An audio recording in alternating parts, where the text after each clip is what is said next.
দেখো এক সাইড একদম পুরো সাদা, ঠিক আছে, আরেক সাইড দেখো ইয়েলো পুরো রয়েছে, আর বাকি দেখো একটা মিডিলে করে আলাদা আলাদা রং রয়েছে বাকিগুলোতে। তো এইটাকে এখন পটানো হবে, তো চলো দেখো।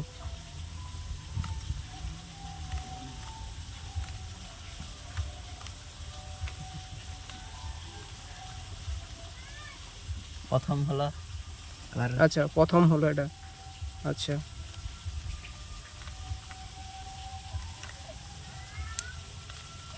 পিছে।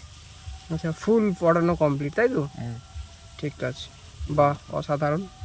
গাইস আবার একটা নতুন টেকনিক দেখো, দেখতে থাকো। এটা না স্টপ করে কিভাবে পটানো যাচ্ছে সেটা দেখো। তো চলো লেট স্টার্ট। দেখো স্টপ হচ্ছে না কিন্তু, না স্টপ করেই পটানো হচ্ছে দেখো। এক সাইডে ধরে রেখেছে, সেই যা ধরা আছে তাতেই চলছে কাজ। দেখলে কোনো স্টপ নেই, দেখো হ্যাঁ কমপ্লিট। দেখলে কমপ্লিট।